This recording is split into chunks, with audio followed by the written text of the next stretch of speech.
Bismillahirrahmanirrahim. Assalamualaikum warahmatullahi wabarakatuh. Alhamdulillahilladzi khalaqana bi ahsani taqwim wa hadana ila siratil mustaqim. Asyhadu an la ilaha illallah wahdahu la syarika lah wa asyhadu anna Muhammadan abduhu wa rasuluh.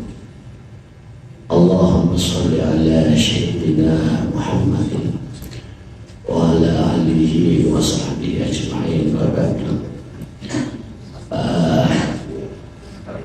Yang saya muliakan Bapak-bapak hakim tinggi, panitera, sekretaris, dan seluruh jajarannya, singkatnya jemaah sholat asar yang dirahmati Allah. Alhamdulillah, tentu yang pertama kita merasa berkewajiban untuk memanjatkan puji syukur kepada Allah Subhanahu wa Ta'ala atas rahmat dan nikmatnya. Salawat dan salam mudah-mudahan senantiasa terlimpahkan kepada junjungan kita Nabi besar Muhammad sallallahu alaihi wasallam. Bapak Ibu yang dirahmati Allah, ini bukan ceramah. Mungkin yang pas adalah pembinaan mental yang seperti biasa kita lakukan setiap, insya Allah setiap Senin ya, setiap Senin kalau itu tidak ada berhalangan. Jadi konteksnya adalah ingat mengingatkan. Kalau di setiap Jumat senantiasa kita dengar khotib mengingatkan kita ittaqullah haqqa tuqatih wa la tamutunna illa wa antum muslimun. Itu wajib. Kalau kita ditambah lagi seperti yang dihimbau oleh yang mulia Bapak Ketua Pengadilan, saya Bapak Ketua Mahkamah Agung Republik Indonesia, kita itu diwanti-wanti jangan sampai kita melakukan hal-hal yang tercela. Sudah kita sering dengar tentang peristiwa-peristiwa yang boleh dikatakan cukup mencoreng nama martabat lembaga peradilan kita. Insya Allah kita tidak sampai di situ. Namun demikian, sebagai manusia penting juga kita saling mengingatkan, dan mungkin di forum yang seperti ini dapat kita manfaatkan untuk saling kita mengingatkan. Wa tawassaw bil haqqi wa tawassaw bis sabr. Ya, saling mengingatkan. Namanya saling mengingatkan, kadang mengingatkan, kadang diingatkan. Oleh karena itu, alhamdulillah sudah diprogram oleh Takmir ya. Mungkin sudah lama ini ya. Jadi diprogram acara ceramah katakanlah seperti itu secara bergantian. Agar masing-masing kita itu bertanggung jawab terhadap apa yang telah kita sampaikan. Nah, kalau sudah bergiliran, sudah pernah menyampaikan, tinggal tuntutan kepada masing-masing bahwa apa yang telah disampaikan itu supaya dapat dilaksanakan. Jadi bukan dituntut untuk menyampaikan saja, tapi setelah menyampaikan kita dituntut untuk mengamalkan apa yang telah disampaikan. Mungkin telah kita dengar di media-media, grup-grup kita, atau apa yang dirilis oleh Mahkamah Agung tentang apa itu pelanggaran-pelanggaran baik itu yang dilakukan oleh hakim, baik itu dilakukan oleh kepaniteraan, sekretariatan, dan semua aparatur peradilan yang telah dikenai sanksi, ya. Jadi oleh karena itu forum ini kita jadikan sebagai forum untuk saling mengingatkan. Satu ketika sahabat Nabi yang kebetulan beliau itu juga paman Rasulullah SAW, yaitu Sayyidina Abbas, beliau suatu saat pernah bertanya atau menyampaikan kepada Rasulullah SAW, ya Rasulullah, alimni syai'an as'alahullah ta'ala, ya Rasulullah, ajarkan kepadaku sesuatu yang pantas, yang sepatutnya aku minta kepada Allah Subhanahu wa Ta'ala. Diulang-ulang itu pertanyaan itu, akhirnya oleh Rasulullah dijawab sallallahu alaihi, mintalah kepada Allah keselamatan, kesehatan. Saya ingin menyampaikan sedikit tentang keberkahan, di mana dan bagaimana meraih keberkahan itu. Saya tadi sempat buka-buka, ya, itu apa itu berkah dulu, ya. Ini dalam tafsir Al-Sarawi, ya. Jadi berkah itu adalah kebaikan yang menghasilkan sesuatu di luar yang diperkirakan sebelumnya, atau berkah itu adalah ketika Allah menganugerahkan yang lebih besar dari apa ukuran yang terlihat. Jadi begini contohnya, seseorang mempunyai penghasilan yang terbatas dengan punya tanggungan keluarga yang banyak.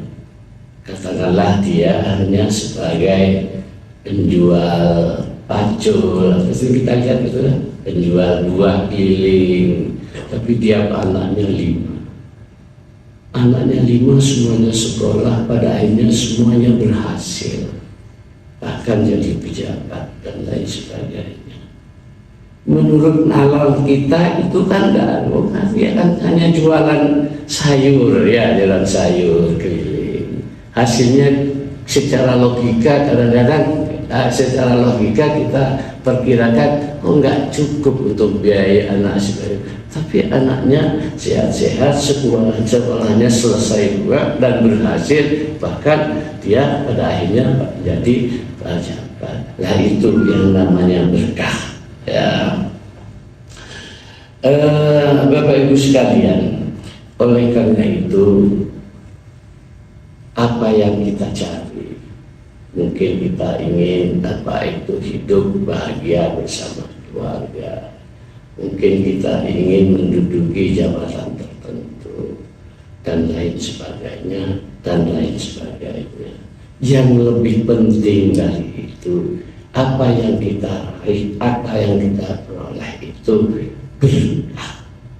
Tanpa keberkahan semua tidak ada artinya dalam pandangan Islam. Di mana keberkahan itu terada?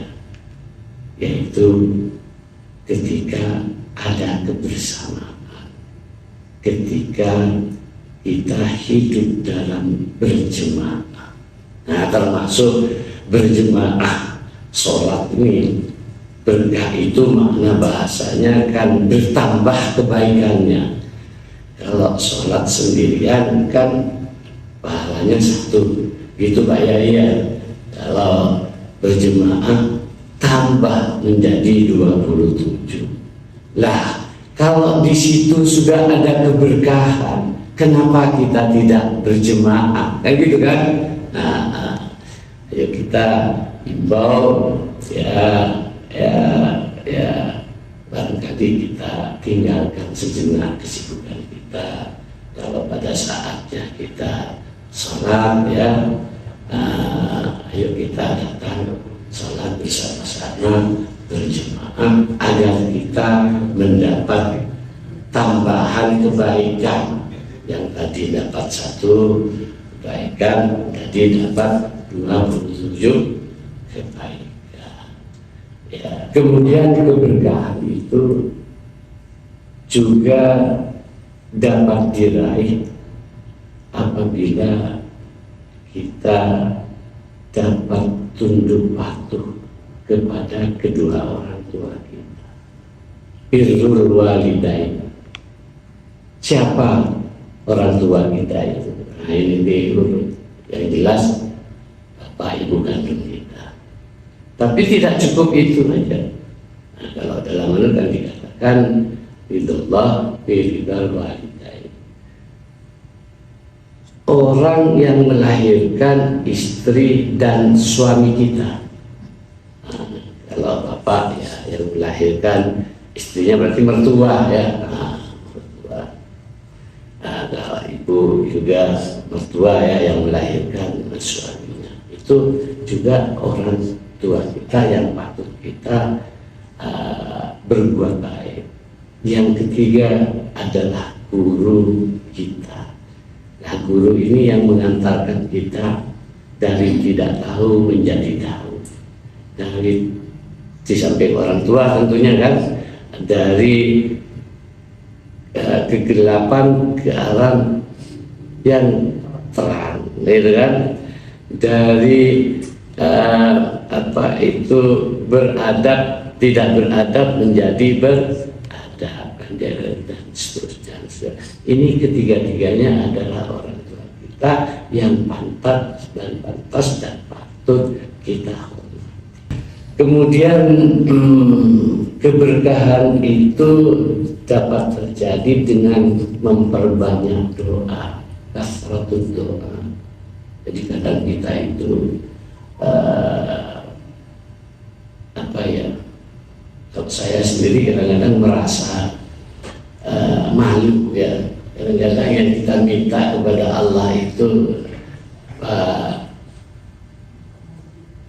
ya minta mobil second ya kan gitu.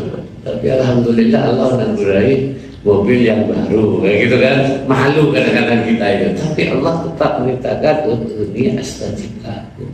Wajib kita berdoa, memperbanyak doa. Itu adalah perintah dari Allah Subhanahu wa Ta'ala. Kalau kita tidak mau berdoa itu namanya sombong ya. Berikhtiar saja tidak mau berdoa itu namanya sombong. Sebaliknya juga berdoa saja tanpa berikhtiar itu namanya anak-anak ya. Jadi karena itu selain kita berikhtiar, kita juga diwajibkan, diperintahkan memperbanyak berdoa. Kalau doa kita belum terkabul bukan berarti Allah tidak mencintai kita. Justru kadang dengan tidak dikabulkannya itu merupakan salah satu bentuk dari kecintaan Allah Subhanahu wa Ta'ala kepada kita. Ibaratnya itu loh, kalau anak kecil amin kita ketika makan bersama minta sambal pedas, sama ya bahasa sini sambal juga ya. Sambal sama itulah gitu. Orang daerah saya itu cingi gitu ya, cingi gitu. Jadi tidak dikasih oleh ibunya itu bukan berarti ibu tidak sayang manis, itu karena sayangnya tidak dikasih karena ada kepedasan. Itulah ilustrasinya seperti itu. Kemudian yang ini yang terakhir, apa? Keberkahan itu dapat terwujud dengan kasratus sedekah, memperbanyak sedekah. Ya, kiai itu kadang-kadang kalau didatangi santrinya sederhana jawabnya ketika datang, Pak Yai saya itu sering dapat musibah, anak saya begini, ya tidak terlalu banyak ini, perbanyak sedekah ya, gitu kan. Konkret kalau Pak Kiai itu memberikan ini ya, berikan jalan keluar kehidupan kita untuk menghindari bala ya, memperbanyak sedekah yang konkret aja. Jadi tidak terlalu jelimet harus begini, banyak baca istighfar, berbanyak sedekah dan lain sebagainya. Sedekah kan tidak harus dalam bentuk duit, dalam bentuk kebaikan pun. Khususnya di kantor kita ini menerapkan 5S itu adalah salah satu bentuk dari sedekah. Apa itu? Pak Sekretaris, apa itu Pak Sekretaris? Yang pertama senyum ya, salam, sapa, sopan, santun. Itu salah satu bentuk sedekah yang disunahkan oleh Rasulullah SAW. Amalkan itu. Tidak perlu banyak duit. Kalau perlu duit ya perlu juga kan, itu nanti kita diumumkan itu dapat berapa itu. Jadi itu sedikit yang bisa saya sampaikan. Mudah-mudahan meskipun sedikit ini dapat kita amalkan. Kita itu kadang-kadang terlalu banyak yang diketahui, tapi sedikit yang kita amalkan. Kalau orang dulu itu sedikit yang dia ketahui, banyak yang dia amalkan. Nah, kita mau pilih yang mana? Kalau kita pilih banyak yang diketahui dan banyak yang diamalkan, mudah-mudahan